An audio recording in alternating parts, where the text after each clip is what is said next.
It is time for your performance review. When you hear those words, is that something that fills you with dread or anxiety, causes the sweaty palms or the rapid heartbeat? Or is it something that just kind of makes you feel like, let's just get this conversation over with. I'd rather just get back to doing the real work and make this as quick and painless as possible. I know for a lot of large organizations, performance reviews are a necessary requirement, sometimes at the end of the year, sometimes throughout the entire year. And I know they can cause a lot of anxiety. For me, they caused anxiety as well, especially early in my career. Things like it was just always based in fear and fear of the unknown. So worrying about criticism or judgment. Are the managers going to think I'm doing a good enough job? Fear of conflict. Are they going to think that I screwed up in that meeting and they want to talk to me about it? Am I getting fired? Am I losing my job at this point? I mean, it can easily like start spinning into catastrophic spiraling and just that negative mental space. So the way to combat this and to combat the fear of the unknown is to go into these reviews as prepared as possible. So that's what we're going to talk about today, is how you can go in and use this to your strategic advantage, so that it's not just another meeting that is a requirement that you have to have with your manager or your supervisor. Instead, you can use it as a strategic opportunity to really steer your career in the direction that you want to go.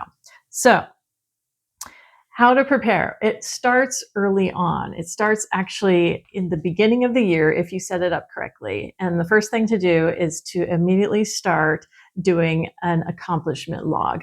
So going through, and any time that you did something well, you had a major accomplishment, you completed a major task that had a huge impact, to write that down and record it and keep a running log of all of your accomplishments throughout the entire year. This makes it way easier when it comes to review time to have that ammunition all ready to go. You already know like what you want to highlight as your accomplishments for the year. And it's not just enough to show that you completed tasks. You don't want to make this a list of things that you completed.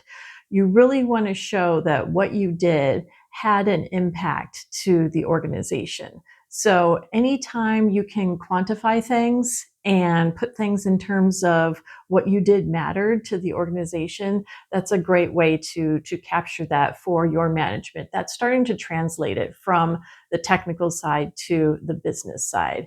So what this might look like, for example, is saying things like, I performed trade studies of 5 different design options, held peer reviews for the material selection process, and at the end down selected and came to a recommended option in preparation for supporting the preliminary design review. Something simple like that, where you're talking about, something that you did, a task, but it has, quantifiable results. So in this case, trade studies of 5 different options. There you go. There's like some numbers that really help talk about, what it is that you did, how and what kind of impact it had to the organization. You did something where you down selected and you helped in the decision-making process. So think about those things in those terms as you record all of your accomplishments throughout the entire year. Next is to communicate regularly with your manager. So a review at the end of the year isn't a standalone event, or quarterly reviews. If you have more regular reviews in your organization, these are not standalone events. These are summaries of ongoing interactions with your management. In these reviews, there should be no surprises. You should be having regular interactions with your manager to where you should have a good idea of what's going to happen going into the review, because this allows for the ability to get that early feedback and also course correct anywhere along the way. So again, we want to just reduce the surprises at these reviews. So what this looks like is seeking them out directly. So oftentimes managers are very busy. They have a lot of employees on the list that they have to supervise and give reviews for. So make sure that you are proactively reaching out to them. And what that looks like is saying things like, at the end of a review or at the end of a task or a design review, ask them, how do you think that went? How did my talk go? How did my presentation go? Simple things like that really help with getting those small bites of feedback throughout the entire year, that you get that indication of how things are going. Also, if you feel that maybe you might need to course correct something, if you feel like, hey, this might not be going well and I want to take this in a different direction, just ask your management, would it help if I did this differently? And that opens up the conversation for them. That helps them understand what you are proactively talking about, and you're leading them in the direction of, oh, this, my employee is actually like caring about this. They actually care about getting this feedback, and they care about doing a good job. So I can now give them this feedback right here in the moment. Giving feedback in the moment when it is relevant is the best thing to do, rather than waiting at the end of the year. So anytime you can help your manager, help them do their job, in essence, give them, make it, if you make it easier for them, they think of you as that employee that is proactive. And it also can help in thinking about you for future leadership roles, because you're going to be turning the tables, and as a manager doing this for your future employees as well. So it's things like this that help keep this in your mind for your management. Next is to make sure that you're always advocating for yourself. So it's not enough to just keep your head down, focus on your technical tasks, and think that your work is going to speak for itself. Because again, your manager has a lot of employees that they're tracking. They have a lot going on in the organization. So you need to be, again, proactively managing and advocating for your career, because nobody should care more about your career than yourself. This is for you to manage, and this is for you to have a strategy for. So make sure that when you do that accomplishments log, that you then provide it to your manager. So many organizations have like a formal evaluation system where you have to turn in a written summary of your accomplishments, and then you sign off and your manager signs off. And this is the whole process of making sure this process is moving forward. So it's really surprising the number of employees that don't complete self-evaluations for those systems. I've seen this myself as a manager, and it really makes it difficult for your manager, because when you do go in and put in that summary, that gives them information. That's giving them data that they can then look at and say, oh, you know what? I remember that they did this really awesome presentation, or, oh, I remember they did do that analysis in a quick turnaround time for me. All of this, helps jog the memory and puts you at the forefront of their mind. That puts you at the front of the list of employees, that they're having to worry about, which is what you want. You want to be at the front of everyone's minds.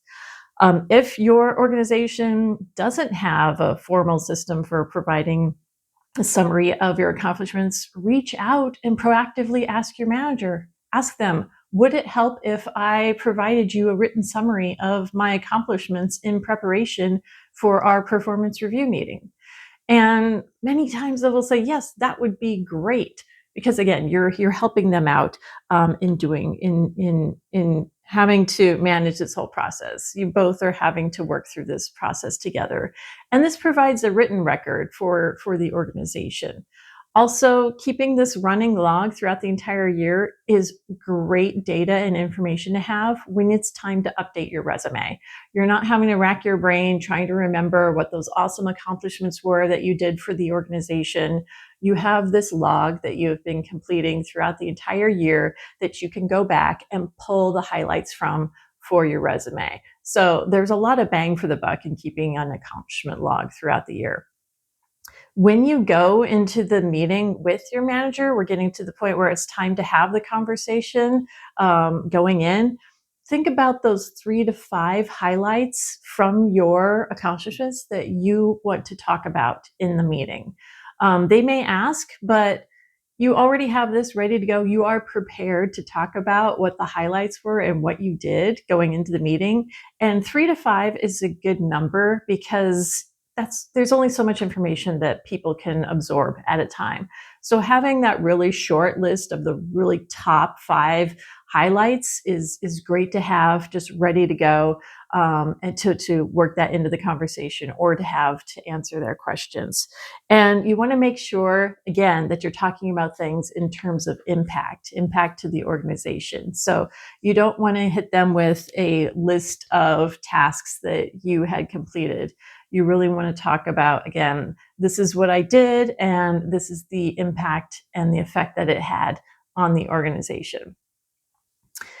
Just like with the interviews, at the end, this is the time to have questions ready to go to ask. So going into the meeting, have this written down or have this, at the forefront of your mind of what are the questions that you want to ask of your manager? What are the things that you really want to get out of this performance review? Because it really is a two-way conversation. It helps if it's something where they can help you strategically move your career forward. So if you have questions ready to go, this shows them that you're proactively thinking about your career and managing your career, but also lets them know these are the areas that you're thinking about, that you want to eventually move into as your career grows. So think about areas to ask about, like, what are your strengths? Sometimes your management comes up with completely different things that you may not have known about, that you actually have really strong skills for, that you may have had a blind spot for, and they let you know. And then you can talk about this in the conversation and just be honest and say, really, I had no idea that I was good at forming relationships with people, or I had no idea that I was actually really good at talking to the customer. Thank you for letting me know. Let's talk about what this means more and how I can start to capitalize on this. Also talk about where you want to grow or where you want to improve. So skills you want to develop over time, any specific training that you want to go after, other areas and opportunities that you want to explore, or other experiences that you want to get. Do you want to do more in the labs? Do you want to have more experience working with customers? Do you want to have experience working, with Congress and legislative process? There are all sorts of areas that engineers can move into, throughout their careers. So think about, what are those areas that would stretch your skills a little bit more, kind of put you in those uncomfortable situations, because you're going into something new that you're not an expert in, and talk about that with your manager. Because if you let them know that you're interested in these types of opportunities and experiences, they can then keep that in their mind and seek these things out when they come up. So sometimes there's training programs that come up, or other experiences or jobs that come up, that if you've expressed this with your management, they already know ahead of time to reach out to you as a candidate to go after this opportunity. So definitely let them know. Also, let them know if there's any mentorship that you're interested in, either getting a mentor in a specific area or also being a mentor. Maybe you're someone who's mid-career or has a specialized experience that helps the organization, and you let your manager know, hey, I would like to do what I can, to help others in the organization. So I would really like to participate as a mentor to anybody that might be interested in growing in this type of area. Um, but just letting them know what you're interested in and the areas that you're seeking can really help. Again, that's letting them know that you are being proactive and you are really interested in moving your career forward. So use your review time strategically. You can really use this as a time to accelerate your career.